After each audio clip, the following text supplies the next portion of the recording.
Okay, our next speaker is Kim Dolbow Vann. She's the State Director of the United States Department of Agriculture, Rural Development in California, USDA. She was appointed by the Trump administration in November 2017.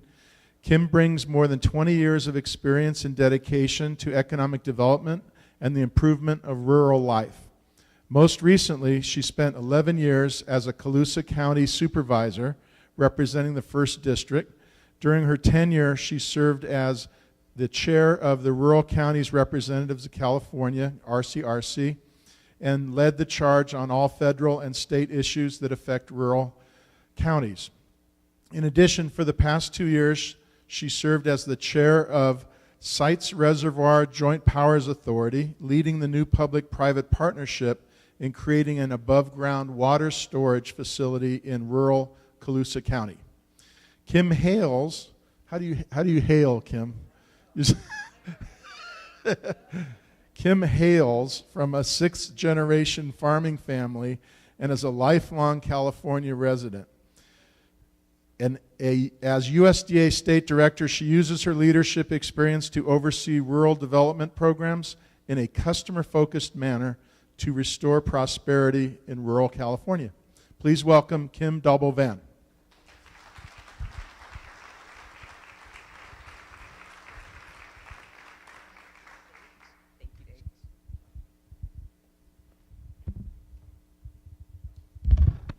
Well, 10 or 11 years ago, I could do this without notes because I could remember things. I was just sitting at the table kind of complaining, I can't see anymore, I can't remember anything more, and what am I doing today? There's so many friends here in the room. I'm so happy to be in this role and to be able to be here with all of you to help in all our global goals with rural prosperity. But what I'd like to do is kind of dovetail where Gerbach stopped. She set the stage for what we all know we need to be successful in economic development.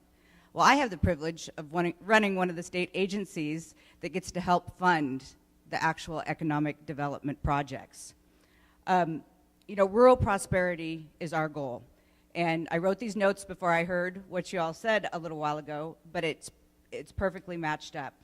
We're here, rural development is here, to help build safe, healthy, economically vibrant communities. And as Gerbach pointed out, that is through wealth building in our counties. We all know that sounds really great, so how do we do that? One of the things I think that USDA has, we're kind of the hidden gem, folks. I'm going to ask a question. How many of you in here has interfaced with any of the USDA rural development staff or myself on projects? We're not doing a very good job of communicating. One of our challenges right now is funding for communication and getting the message out. So I'm really happy to be able to be here today to talk about some of our projects. I've come to realize that my RD team are the real experts in economic development. And I know that sounds kind of bold, but I bring with me today such a great and fantastic group of dedicated folks that want to build projects and help you build projects in your community. I couldn't be more sincere about what I just said. So we promote and fund business and industry projects in your communities through grants and loans. We grant and loan funds for communities, cities, and counties for water systems, wastewater systems, and support infrastructure. We grant and loan money for anything from fire facilities, police equipment, to roads and bridges. We fund and support housing, from single-family housing to multifamily and farm worker housing. Now, somebody said earlier that one of the issues is having employees in our counties when businesses, come in and try to decide whether or not they want to move there. Well, traveling all over the state this last 6 months, I've realized one of the biggest challenges is housing in California. I'm going to have my 2 program directors who are here with us today for multifamily and single family come up in a few minutes and talk to you about housing. Almost every single one of our rural counties in the state have a housing issue. So how can we have those employees in our community if they don't have someplace to live? And if they don't have someplace that's affordable to live, if we're honest about it. We actually engage and support in rural communities to help battle the opioid crisis through health clinics and alike. We're gearing up in the near future, hopefully, to be able to support and fund extremely large broadband projects. Now, stay tuned for that. We're in the process of writing the rules. It will be in the fall, but keep in touch with us, and as soon as I know, you all know, because I know how important that is to attract businesses into your communities. Currently, we do a number of telemedicine and distance learning broadband grants, but I know the real issue is the backbone and the infrastructure in your communities. Frankly, I'm just kind of scratching the surface here on a lot of the programs we have and what we have available to all of you. So I think the most practical thing to do is to bring up each of my team members, and they're going to share a story with you or a project they've done in a community outside of the area that hopefully sparks you all thinking about, well, we could do that in our community. Why aren't we doing this? You know, I could get up here and rattle off, you know, all the 47 different funding sources I have in my office, which, by the way, for rural California, totals $1.6 billion this last year. I have a $1.6 billion portfolio to invest in rural California. You need to call us. We'll do our best to reach out to you guys, and I think announcing some of the partnerships that we have after I bring up my staff, I think we're going to have a better ability to communicate with this region and really start getting funding out in this area. So I think first, I want to go ahead and start with Pete. He doesn't know he's going first. Pete is our water and wastewater program director and is handling our community facilities right now. So Pete's going to come up and share a few projects that we've done in the state and what we're working on.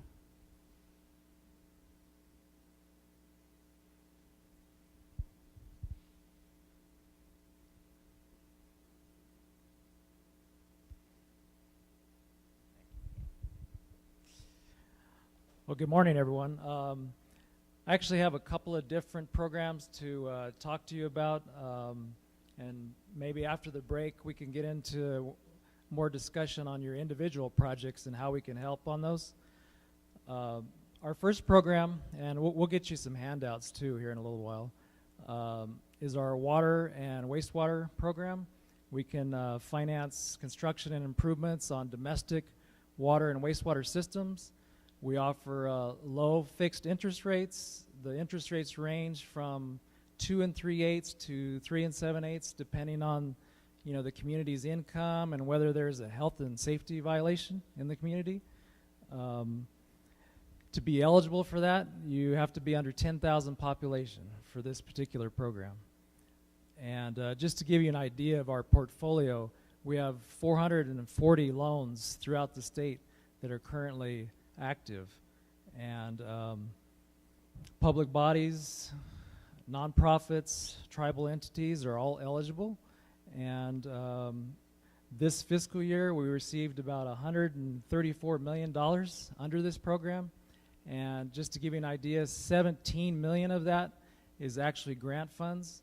And so what we try to do is when we fund projects, it's usually a mix of loan and grant, and we try to spread that out to different projects. You know, in the past, I pulled some information on the 5-county area that we're talking about here, and we've been pretty active in the area. Just looking back, over the past 10 years, we've actually put $43 million into this area just under that program. Applications can be submitted online anytime throughout the fiscal year, and some of the projects we funded here in the area is we worked with Calaveras County Water District, Amador Water Agency. We've actually funded a project right up the road in Arnold and Blue Lake Springs recently, and I think they're just starting on construction. So we've been pretty active. Another program we have, Kim touched on a little bit, is our community facilities program. Again, it's 40-year terms, low fixed rate at 3.875. The kinds of projects that fit under that are education, public facilities, public buildings. To be eligible, you gotta be under 20,000 population for that particular program. And we received $43 million in that program this year, and about 700,000 of that in grant. So again, we're pretty active in the area. One thing I'll leave you with under that program that's kind of unique, we've just started to finance is irrigation districts. We recently did a project where they replaced irrigation district water lines under that program. They were getting old, leaking a lot, and so we were able to finance quite a large project and really helped the community out. It benefited the whole area, its economy by fixing that. So with that, hope to talk to you later on.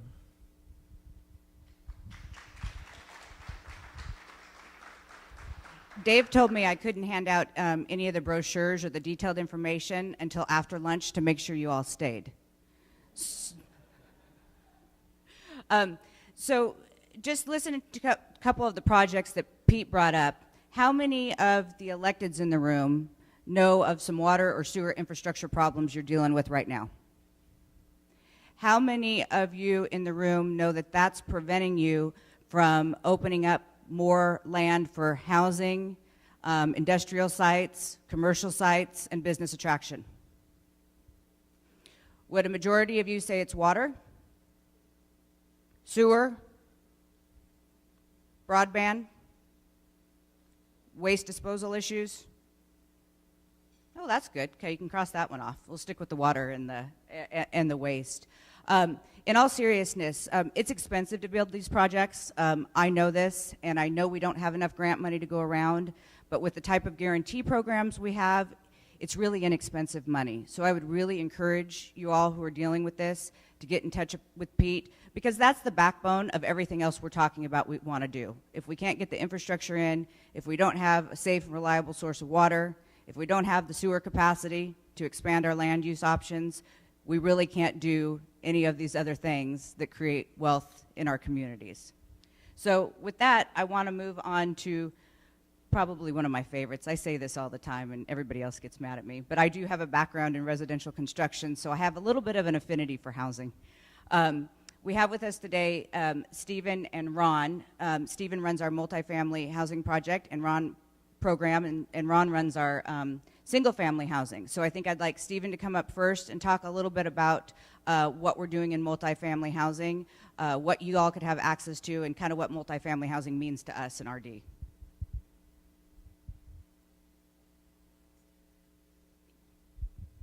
Thank you, Kim. Good morning, everyone.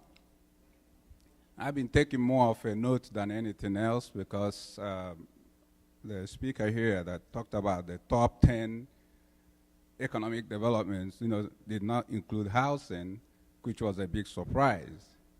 But if you're in California, you know that housing is almost about everything. So in our portfolio, we have about 522 projects throughout the states with about 28,000 units. About 8 of them are under construction right now. And for Tuolumne County, we have about 9 projects. So I'm going to probably just use that as an example and ask if people know where these projects are located. I have Blackberry Oaks. Anybody knows what that is? Okay. How about East Garden Apartments? Okay.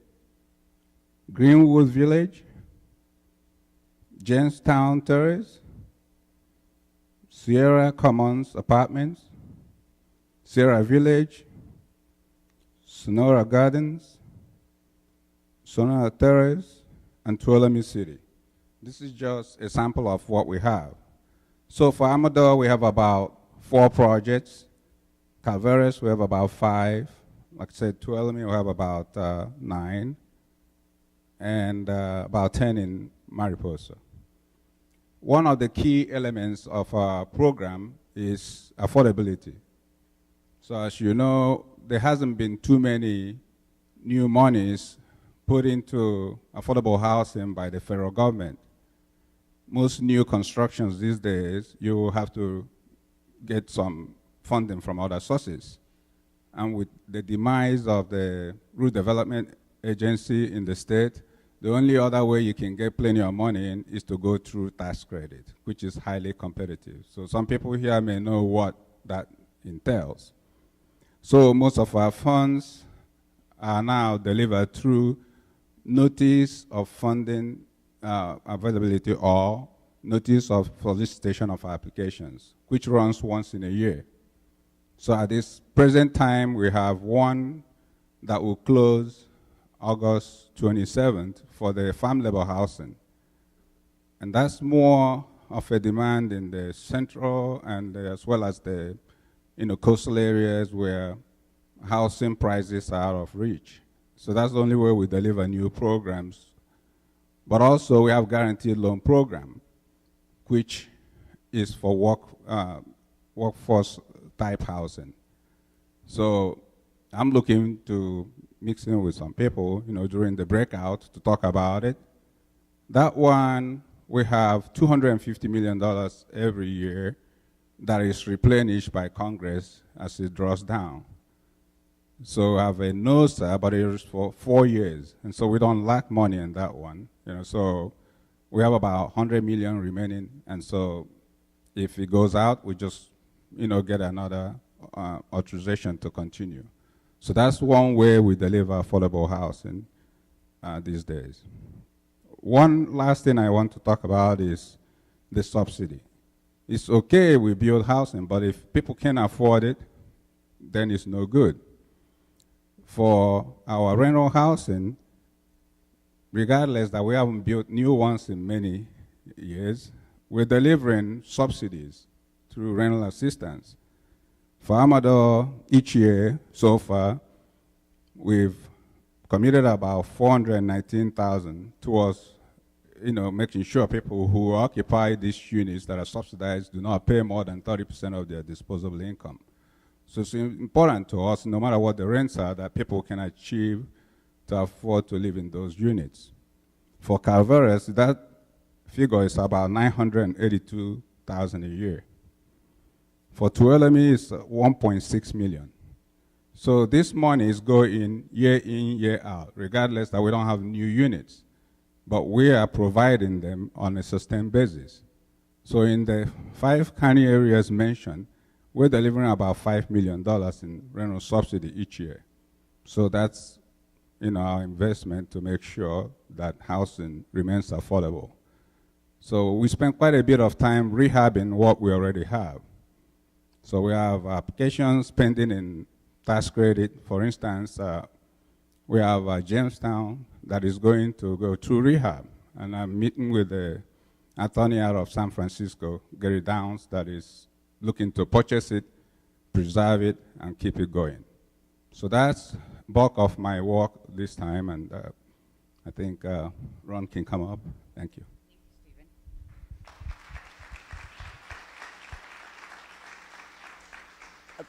Multifamily is an extremely complex animal with the tax credits and with the subsidies and everything that goes into it. But when your developers are coming in, and I can say this as a former county supervisor in Colusa County, so I know subsidized housing isn't popular in a lot of our communities. I know when you hear when people hear workforce housing or when they hear affordable housing, there's this negative connotation to it.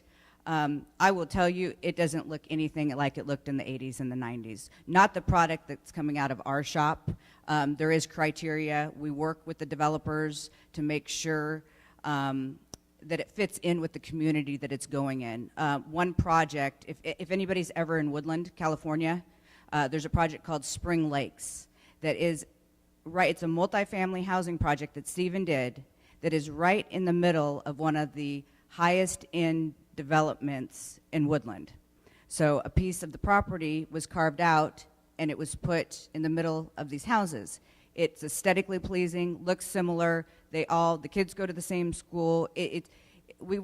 Stephen won an award for this project. But I would encourage any of you who have concerns, who have to answer to our constituents, go look at some of these projects. We should have brought some pictures today. That's on me. But it's really impressive what these projects look like. and how they're a lot less like they used to be, separated from the rest of the community. You know, the whole point is integrating everybody and having the kids go to school together and people communicating with each other better. I'm really proud of these projects, and I would encourage any of you to get in contact with us or go see them when you come through. So I'm going to turn it over to Ron now, who does our single-family housing program, and it's a whole different animal than multifamily. Thank you, Kim, and good morning, everyone. It's really great to be here to share with everyone about the single-family programs that we have available. What I hope to do is explain two programs, our flagship programs, and what we do, and then go into a couple of recent economic development activities that we've conducted to spur more single-family development in rural counties. As you know, Kim has a soft spot for small rural counties. And I would say there's 5 of them here. You can't get smaller or more rural than the mother lode counties that you have here. And that was attested and reminded that in my drive up here. It was very beautiful up here, and you guys got a lot of great natural resources. And so first I want to go over a couple of programs. First is our direct program, and it's a large program, about $1.1 billion nationally. And in California, we fund about 115, 120 million of those funds in the state of California. So far, this year, we funded 94 million, and we got about 2 more months left to go. And fortunately, being small and rural, all of the areas are eligible in all of these 5 counties. Every city, every nook, every cranny is an eligible area for this program. So that's a good thing. Now, one of the things that Kim and I and our other program directors have conducted outreach to some of these smaller communities. And every time we go into the community, the first thing they ask is, man, we need affordable single-family houses for our workers. And I think with economic development, you don't usually think of housing as an economic development topic, but really, it becomes an economic development topic when you don't have houses available for your workers. And then companies decide maybe not to move there, or like you say, you're trying to retain the next generation to stay here. And so affordable housing and nice homes is one of the key elements. So basically, to be eligible for the home, they're a modest-sized home. They have to be less than 2,000 square feet. And the loan limit for Calaveras County, I just picked one of the counties, is $330,000 for that county, for this county. And so it's what we call an affordable home or a first-time homebuyer house. There are 100% loans to the homeowners. There's no down payment required for the program, which makes it easy for folks to get into the home. And for the underwriting parameters, credit score of 640 or less. You have basic underwriting ratios of 29:41 for your loan payment and your total debt ratios of your gross annual income. And then you have to have stable income. So it's basic. It's not too onerous. A lot of folks can get into the program. And one of the good things about the program is that we can buy the interest rate down from the current 3.75% to 1%. To help people get into their homes. So it makes a real affordable payment. And the second program that we have is a guarantee program. And that program is more of a modest income program, 115% of the median household income for the county. And so what those limits would be for a 1 to 4 person household, $83,150 for the household income. And for a 5 to 8 person household, $109,750. So that really goes to the basic moderate income type house. There's no size limit on the homes, and they can be located, like I say, throughout the county. The lenders make the loans, and then we provide a guarantee for those. For example, at Tuolumne County last year, or for the last 5 years, we funded 217 loans for $40 million in that program. Nationwide in that program, it's a $24 billion program, and in California we fund approximately $450 million a year in that program. So it's a good active program. So both programs can be good economic development tools for you. Now I want to jump into just a brief example of economic development efforts we conducted in Lake County. We contacted a local economic development agency there, CDS, and they worked with us in putting together some initial meetings for folks. So we held basically some meetings with the local community, and what basically came out of it was that there is a big demand for affordable houses. We had the Wine Grape Association there present, and we had 2 vineyards there, Beckstoffer Vineyards, and then we had another vineyards there, and then we had a pear packing facility. So what we did was we put together a housing fair. We drove out to their vineyards, held a housing fair with realtors, lenders, and rural development staff, and we presented to their workers, because their big thing there was they wanted to retain their workers, because they were losing people that really couldn't have a house. They would move on to a more affordable area, and they needed folks to work in the vineyards, which, by the way, is pretty hard work. So as a result of that, we ended up with a number of pre-qualifications. We took them with us, and then we've already funded 3 guarantee loans through that program, and we're going to close our first direct loan program, through that next week. So we've held 2 housing fairs there, and we have 1 more. The Cobb Mountain fires, you guys have heard of the fires, and I heard some of them mentioned here today, burned about 2,000 homes in that area. And some of the homeowners still, unbelievably, do not have homes. And some of them, when you drive through the community, you'll see they're living in RVs and kind of hanging out and kind of waiting. Some of them have paid off their first mortgage, and they own a piece of dirt and an RV, and that's all they have. So we're going to be holding a fair on August 10th to work with them to provide some loans for them to help construct and build their homes. So we're looking forward to that one coming up here. So that's a prime example. I'm going to leave that with you, and I have a bunch of handouts here. I've completed a handout for each one of the 5 counties that talks about loan limits and all the loan parameters. So if you want to talk developments, I'll be over at that table there, and I won't charge you too much.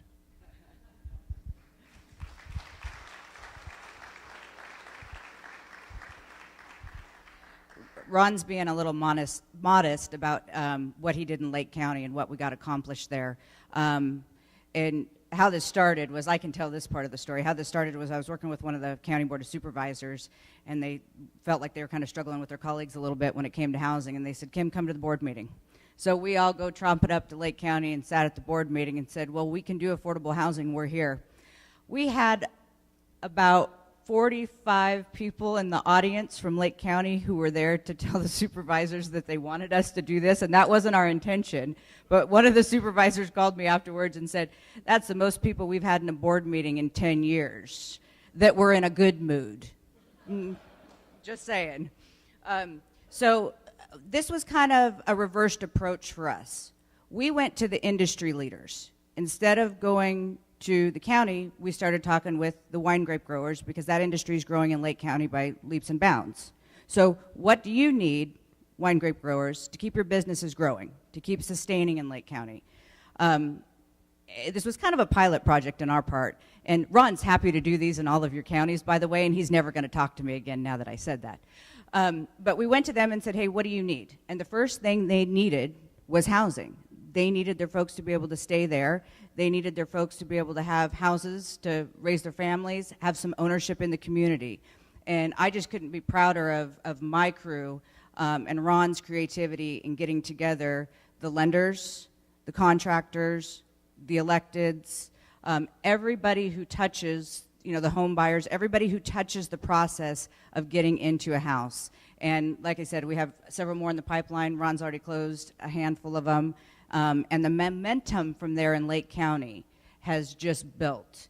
One of the EDCs is going to become one of our USDA packagers. I know I'm really getting in the weeds here, but the opportunities and the creativity that we can do in USDA is pretty unique to a federal agency. So really talk to Ron and Stephen about your housing needs, and we'll do everything we can to be creative and support what you need. And I didn't finish my thought at the beginning on housing. When your developers are coming into your communities, we all know what our HCD numbers are. We know what we're supposed to do to meet those goals. Some counties have, some funds there to help with that. But when your developers are coming in and wanting to do these types of projects, send them our way. We'll talk to your builders and your developers and get them in the program from their side of it and our side of it to help support this in your community. And we'll all come together to make sure we're meeting your housing goals. I know housing's a touchy subject, but we really can, create a great product that you all can be proud of in your community and help support your workforce. So, with that, I'm going to make a leap here into our business programs. We have with us today Karen Rich, who is our program director for our business programs, and this ranges from anything from B&I loans to value-added producer grants to energy programs to help support your current businesses. But Karen's going to talk to you about what we're doing in some of your areas and give a couple examples.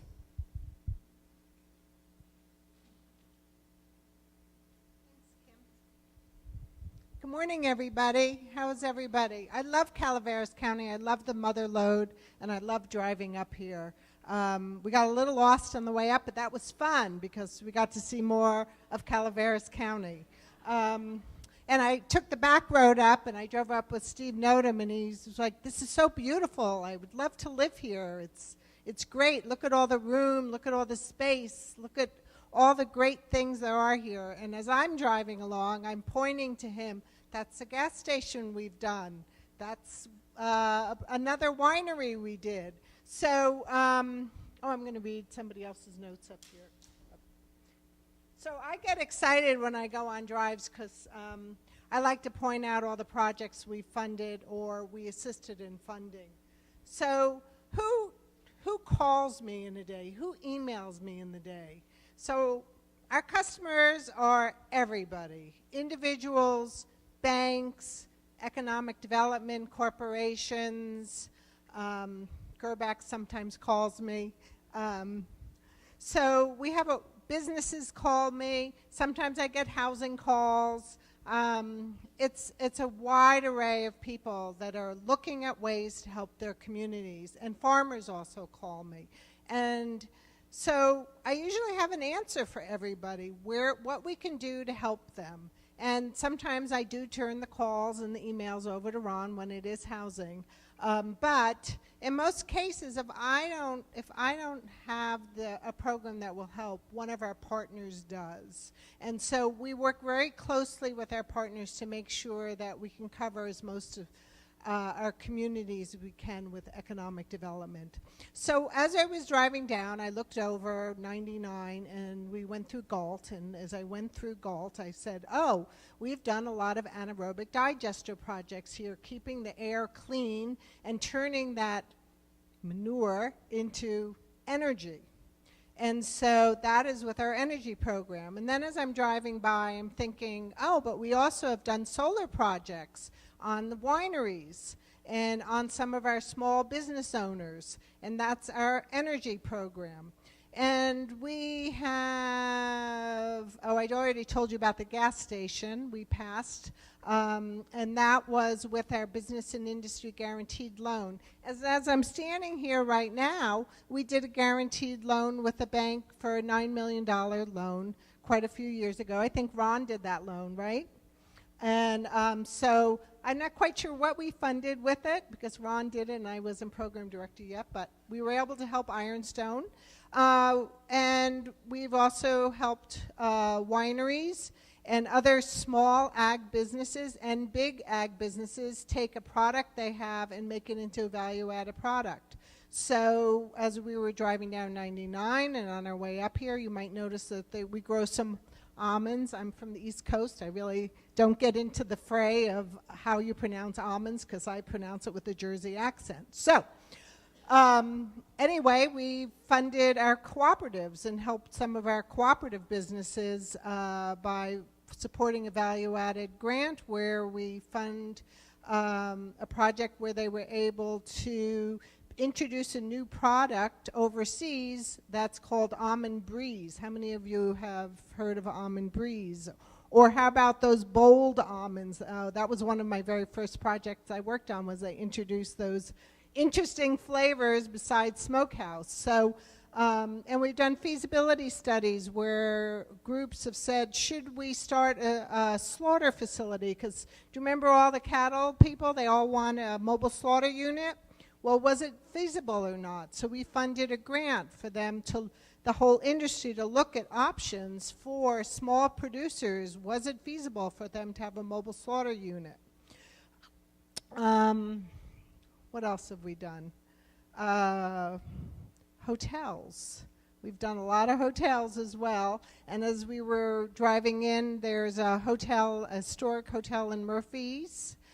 We did a guaranteed loan for that as well. So we're really able to support either with a guaranteed loan. We have economic development corporations and lenders that we lend money to, and then they lend the money to small and intermediate-sized businesses. So we're kind of like all around, but you don't really see us in how we're helping your community. So I want you to write this down. My name is Karen Rich, R-I-C-H, very simple. And my phone number is 530-792-5825. And then this is the other trick. Anybody here, you want to contact them, you just take their first and last name. So for me, it's Karen, Karen .rich@ca.usda.gov. So if you want to contact Pete, you have to figure out how to spell his last name first, and you go pete.iberian@ca.usda.gov. And you can do... Kim's is the same.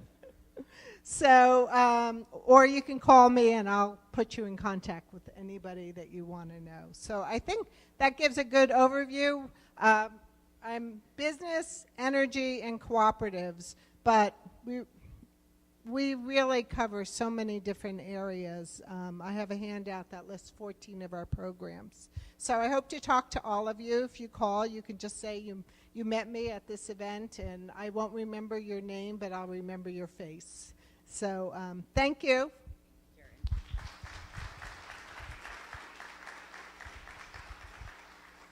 Karen really does have a wide variety of programs underneath her, and it's really unique. I was standing here while she was speaking and kind of looking around at this room.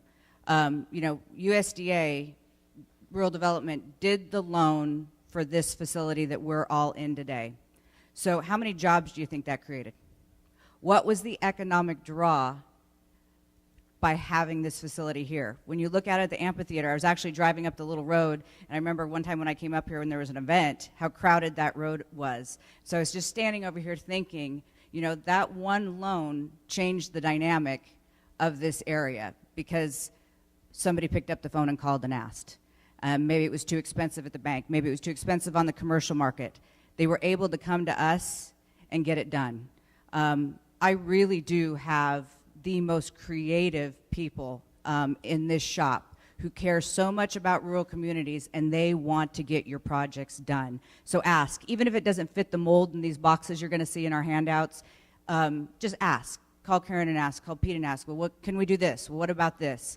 And we'll put our heads together and figure it out. And if not, maybe we can point you in the direction of another agency that can help. But it's really kind of neat when I was standing back there to kind of look up, you know, at the chandelier and look around the room and think, well, we're all even here in this room because of something that USDA was able to do. So I'm really proud of that. So one last person I want to bring up, last but not least, of course, is Dan Johnson.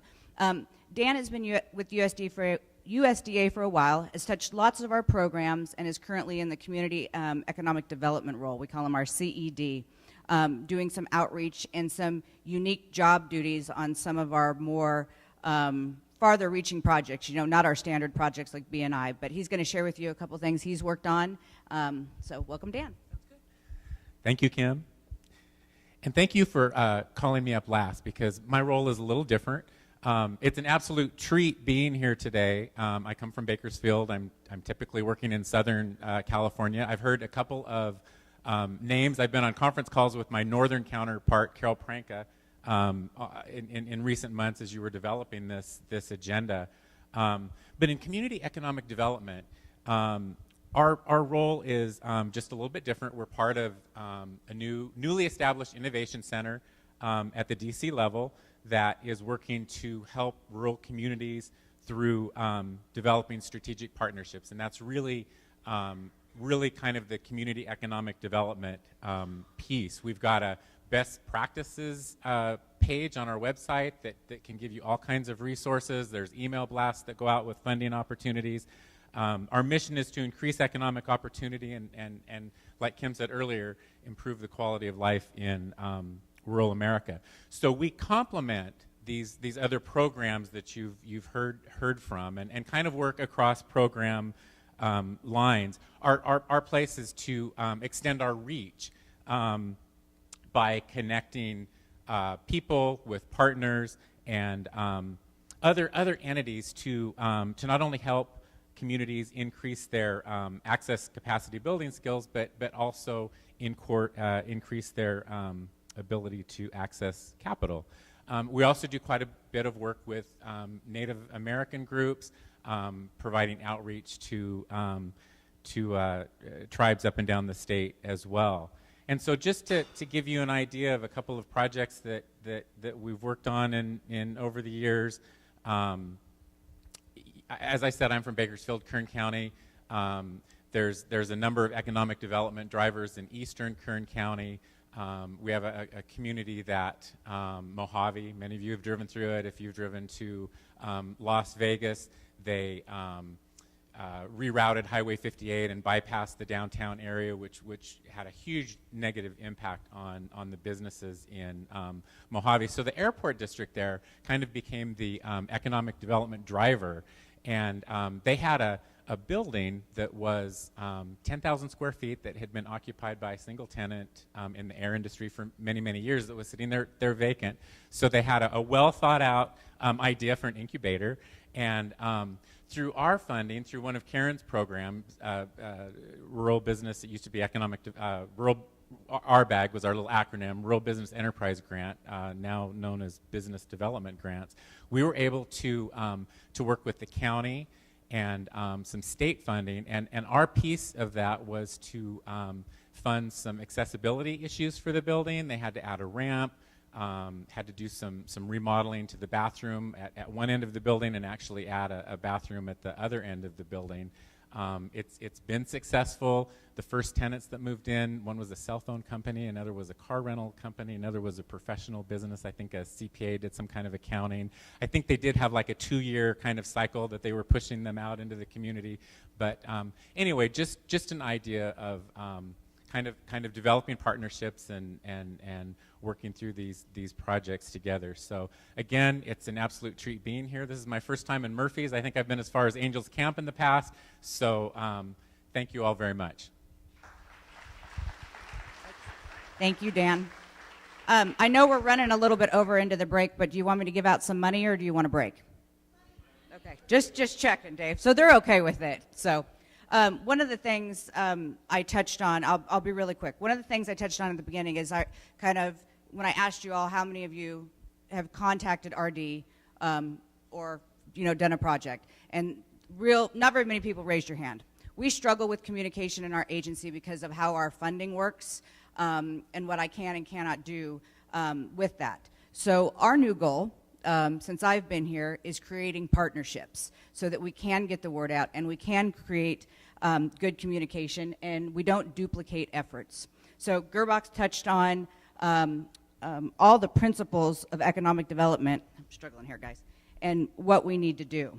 So I'm hoping with this new partnership I'm going to announce, the goal is have Gerbach identify them, talk about them, and help you guys get a plan together. And hopefully you can come to us and help fund them. And I think one of the most challenging things for locals, for us in our small communities, is knowing about all these resources that are available. So Gerbach, will you come up here for just a second? So I'm extremely pleased to announce that we're going to be awarding $125,000 to CalEd for their efforts in creating this rural communication tool, whether it's a web-based format or a paper-based format, so all of you have an easy place to go to find out what resources are available to you all for economic development. So congratulations.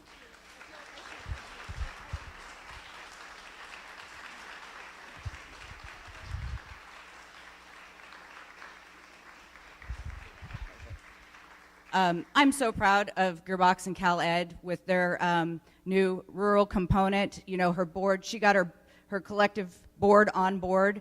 And so this is just, again, kind of us putting our money where our mouth is and following through with that commitment to you all and to CalEd so that you have the tools you need to get it done. I know as a county supervisor, it's going to sound funny, I knew about 2 USDA RD programs when I was appointed. I should have known a lot more. So we're really hoping that this partnership with CalEd is going to facilitate this communication with you all. So thank you again. Okay, so our second one, by the way, I just want to say that these are 2 of our larger grant awards through this program, the 2 I'm going to announce today. So I don't just love Lake County. You guys are being rewarded for your innovation in being regional. It's really hard for us, I know, as communities to partner and not think one community is going to get more than the other. So this next award really does acknowledge what you all have done to break down those barriers and become a region for your long-term goals. So with that, Dave, you want to come on up?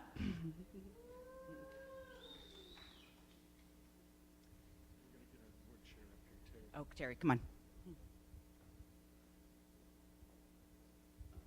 So this is, I think, our second largest grant award for this year in this program. So I'm very pleased to be able to award $178,000 to second largest. First? Oh, it's the number 1. Sorry.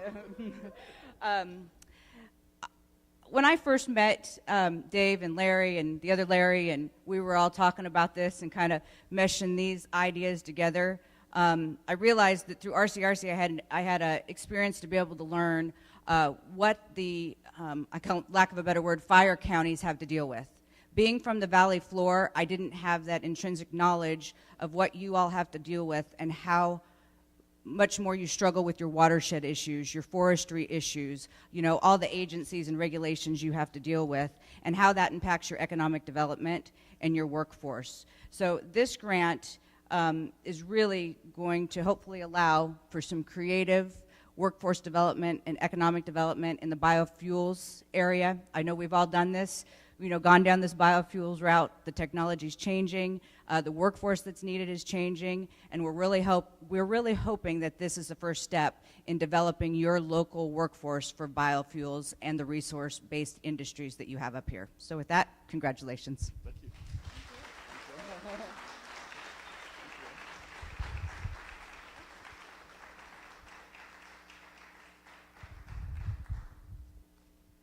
So I guess, Dave, do they get a break? Do you want to say anything? Okay, I guess you get a break. 15 minutes.